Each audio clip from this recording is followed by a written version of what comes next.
पे दर्द भरी दास्तां चली आई, बाहर आने से पहले खिज़ां चली आई। हे दोस्तों, अनुपमा का प्यार भरा नमस्कार। मैं यहाँ गाना गाने नहीं आई हूँ। कल मैंने सावित्री की वीडियो देखी। मैंने सोच लिया था कि मैं किसी के भी टॉपिक पर, किसी की भी बातों पर मैं कोई वीडियो नहीं बनाऊंगी, पर जब मैंने सावित्री को कल फिर से रोते हुए देखा तो मुझसे रहा नहीं गया। बेचारी सावित्री, गांव की एक हंसती मुस्कुराती लड़की, और कहाँ जाके वो एक बड़े शहर की चकाचौंध में खो गई। एक छोटे से कमरे में सिमट कर रह गई उसकी ज़िंदगी। कितनी कुलांची भरती थी वो, दौड़ती फिरती इधर उधर, पूरे घर में पूरे घर की जिम्मेवारी लेने वाली लड़की। कल कितनी बेसहाय होकर रो रही थी वो। उसका दर्द एकदम हम सब के आँखों में समा गया। मैं भी रोने लगी। बहुत सारी लोगों की आंखों से आंसू आ गए होंगे ये देखकर, जब वो रो रही थी, अपनी बहनों को याद कर रही थी। दरअसल बात यह है कि वो अपनी बहनों को याद नहीं कर रही है, वो उन साथियों को याद कर रही हैं जिनसे कि वो अपने दिल की बात इस वक्त वो कह सके, जो उसे समझ सके। भाई है उसका, भाभी है, सब कोई है घर में, लेकिन भाई भाभी दोनों छोटे हैं। वो उनसे जो भी अपनी बहुत पर्सनल लाइफ की बातें होती वो शेयर नहीं कर सकती है, या उनके पापा हैं वो पापा को भी नहीं बता सकती। वो खुद जाने पापा बीमार रहते हैं, बूढ़े हैं, या उसकी बातों को समझेंगे नहीं, इसलिए वो बताना नहीं चाहती हैं उन लोगों को। वो अपनी फ्रेंड्स, अपनी दोस्तों को, अपनी बहनों को ढूंढ रही हैं इस वक्त कि किसी तरह उनसे अपने मन की बात कर सके, 2 पल के लिए ही वो खुश हो सके उनसे बात करके। लेकिन उसे ये मौका भी नहीं दिया जा रहा है। वो चाहे तो फ़ोन पर उन लोगों की कांटेक्ट में रह सकती है, पर वो ऐसा नहीं कर पा रही है। यहाँ तक कि जब भी वो भाई के साथ बात करती है, भाई से उसकी बातें होती है, उसके हस्बैंड नारायण जी वो रहते ही रहते हैं वहाँ पर। वो ड्यूटी जाते हैं किस समय, तो भाई को जब पता है कि नारायण जी जिस वक्त बाहर जाए तो उस वक्त वो फ़ोन कर ले, वो उस वक्त फ़ोन क्यों नहीं करते? क्या इसका जो मोबाइल है, ये क्या कहते हैं, सावित्री का जो मोबाइल है, क्या उसके हस्बैंड के पास रहता है? क्योंकि वो पीछे में तो कोई ब्लॉगिंग नहीं करती है। अभी तक उसने कैमरे का स्टैंड तक नहीं लिया है। कैमरे का स्टैंड रहे तो वो, अगर उसके हस्बैंड नहीं भी हैं तो वो कुछ भी डाल सकती है, वीडियोस बना सकती है, अकेले में कुछ भी बातें हम लोगों के साथ शेयर कर सकती है। पर वो ऐसा नहीं कर रही है। क्यों नहीं कर रही है तो वह बस वही जान सकती है क्यों नहीं ऐसा हो रहा है। एक कढ़ाई नहीं खरीदी जा रही है उन लोगों के घर में, ना एक कैमरे का स्टैंड है जिससे कि वो पीछे में भी ब्लॉगिंग कर सके, बना सके वीडियोस। उसके हस्बैंड आते हैं, वो जब लेते हैं कैमरा हाथ में तभी वो कुछ कर पाती है, शूट कर पाती है, या उसकी सासू माँ लेती है तब ये दोनों शूट कर पाते हैं। तो ये छोटी छोटी सी चीज़ें हैं, 300-250 में मिलने वाली चीज़ें हैं, ये क्यों नहीं आ रहे हैं घर में? क्या सिर्फ इसलिए कि सावित्री अकेले में कुछ ना करे, कुछ कहीं डाल ना दे, कुछ लोगों को बता ना दे? क्यों हो रहा है ये सब कुछ? मैं पूछना चाहती हूँ, मैं भी पूछना चाहती हूँ, बहुत सारे लोग पूछना चाहते हैं, सावित्री तुम इतनी मजबूर हो कैसे गई? क्या हुआ तुम्हें? ऐसी कौन सी इंजेक्शन लग गई तुम्हें, या क्या कर दिया गया ऐसा कि तुम इतनी मजबूर हो गई, तुम इतनी कमज़ोर पड़ गई? क्यों?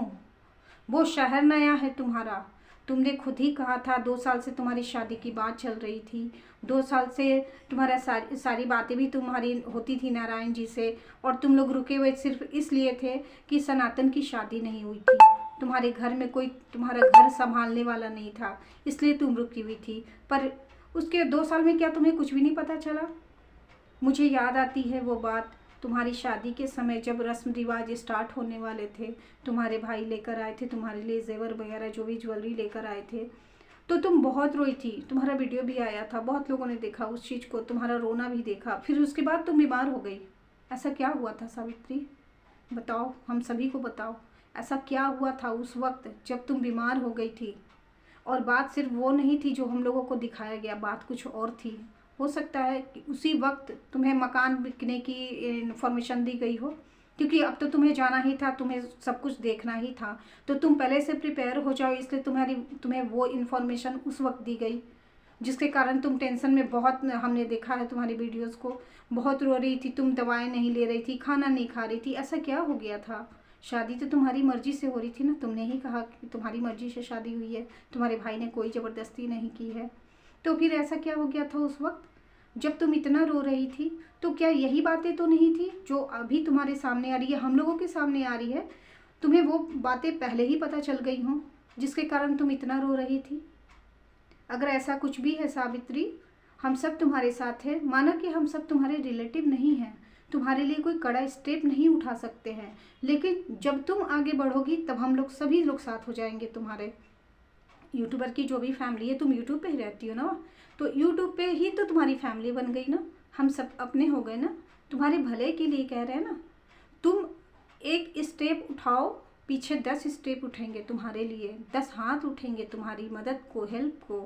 तुम खुद स्ट्रांग हो। मैं तुम्हारे अंदर वो चीज़ देखना चाहती हूँ जो तुम पहले थी, जो तुम अपने भाई बहनों के साथ में मिल के रहती थी। अपने छोटे भाई को किस तरह तुमने सपोर्ट किया, उसकी शादी में पूरे समाज के खिलाफ खुद खड़ी हो गई।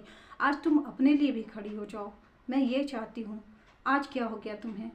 क्यों उस 2 कमरे के मकान में अपनी ज़िंदगी को बंद कर लिया है तुमने? ठीक है, मकान में बंद रहो, मैं भी रहती हूँ, मैं भी ज़्यादा बाहर नहीं निकलती हूँ, लेकिन खुद को बाहरी लोगों से ऐसा नहीं है कि कांटेक्ट मेरा बंद हो गया। मैं अपनी फैमिली से बात करती हूँ, बहुत सारी एक्टिविटी देखती हूँ, टीवी पे देखूँ, मोबाइल पे देखूँ, जो भी देखूँ, सारी घटनाओं की जानकारी मुझे भी रहती है। मैं घर में रह के ही सारा कुछ जानती हूँ, जो बाहर वाले नहीं जान पाते हैं वो सब मैं घर में रह के ही सारा कुछ जान जाती हूँ, सारा ज्ञान ले लेती हूँ। ऐसा क्या हो गया तुम्हारे साथ में? मैं पूछना चाहती हूँ। मेरी वीडियो बहुत ज़्यादा लंबी नहीं होगी, मैं और भी आगे भी वीडियो बनाऊँगी, क्योंकि बहुत सारी बातें हैं जो मैं बताना चाहती हूँ सावित्री को।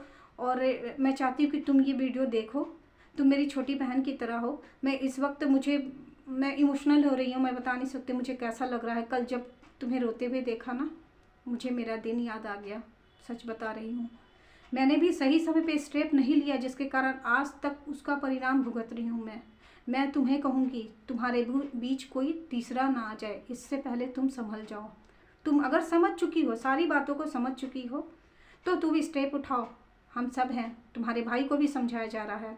मैं खुद उसे ये कमेंट करती हूँ, उसे बताती हूँ, कोई मेरा पर्सनल नंबर नहीं है, उसका पर्सनल नंबर नहीं है मेरे पास में, मैं उसे डायरेक्ट बात नहीं कर पा रही हूँ, पर मैं मैसेज के थ्रू उसे मैसेज दे रही हूँ कि एक बार और एक बात बताओ, किसी की भी शादी होती है, किसी भी शहर में होती है, दूर हो नज़दीक हो, जहाँ पर भी हो, तो एक बात बताओ सावित्री, तुम्हें लेने कोई क्यों नहीं आया? सबका द्विरागमन होता है, तुम्हारे यहाँ हमारे यहाँ उसे गौना कहते हैं। तो 2 दिन 3 दिन के बाद लड़की का भाई जाता है, उसके रिलेटिव जाते हैं, या तो लड़की को खुद ही आती है, उसे बुलाने कोई जाता है, फ़ोन होता है तो वो चली आती है। तुम क्यों नहीं आ सकती? महाराष्ट्र इतना दूर नहीं है, तुम्हारे हाथ में पैसा है ना, तुम भाई को कह सकती हो, तुम्हारे भाई भी तुम्हें बुला सकते, क्यों नहीं बुला रहे वो लोग? तुम 10 दिन के लिए ही आ जाओ यहाँ पर, तुम मिलो, सबको बताओ अपनी बातें। अगर गलत हो रहा है तो तुम बताओ, अभी विरोध करो।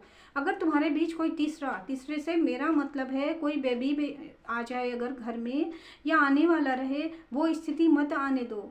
उससे पहले तुम संभल जाओ, क्योंकि तब फिर कुछ नहीं कर पाओगी, तुम कुछ नहीं कर पाओगी, बढ़ जाओगी पूरी तरह से। तुम्हारा टैलेंट, तुम्हारे अंदर जो कुछ भी चल रहा सब खत्म हो जाएगा, और वो ख़त्म हुआ, लाइफ ख़त्म। बस तुम यहाँ यूट्यूब पर हो तभी तुम हंस रही हो, बोल रही हो, सब कुछ है, पर तुम जब असलियत जान चुकी हो तो तुम अपनी ज़ुबान खोलो, तुम खुद बोलो, तुम खुद सामने से आकर बोलना शुरू करो। यहाँ पर इस प्लेटफॉर्म पे बहुत सारे लोग तुम्हें देख रहे हैं, तुम्हारा सपोर्ट करने के लिए खड़े हैं। तुम खुद पहले अपनी आवाज़ उठाओ, तब हम लोग साथ में रहेंगे।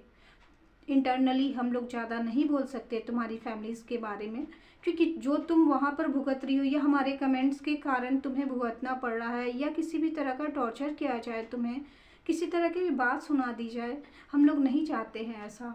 बस एक मैसेज देना चाहती हूँ मैं तुम्हें, तुम खुद अवेयर होगी तभी हम लोग पीछे रहेंगे तुम्हारे। जब तक तुम आवाज़ नहीं उठाओगी कोई नहीं बोलेगा, बोलते रहेंगे हम लोग, कोई फ़र्क नहीं पड़ेगा किसी को, तुम बोलो।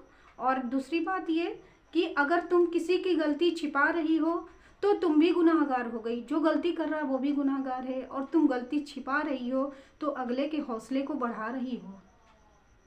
एकदम मेरी इस बात को याद रखना, तुम अगले के हौसले को बढ़ा रही हो, और ये हौसला बढ़ता चला जाएगा। तुम नहीं जानती इसका परिणाम क्या होगा। तुम सारी बातों को अभी लाइटली ले रही हो ना, आगे चलकर ये क्या होने वाला है, क्या गेम होगा तुम्हारे साथ में, तुम खुद नहीं समझ रही हो। यहाँ मैं समझ सकती हूँ, कल के वीडियो में तुम्हें मैंने देखा, तुम्हारा कोई अपना नहीं, कोई अपना नहीं। भाई है अपनी दुनिया में मगन हो गया। भाई छोटा है, तुम शेयर नहीं कर सकती हो। मैं जानती हूँ वो भाई है, तुमसे बातें भी करता है, सब कुछ करता है, पर भाई बात किस वक्त करता है? जब तुम्हारे साथ कोई होता है। अकेले क्यों नहीं बात करता है भाई तुम्हारे साथ?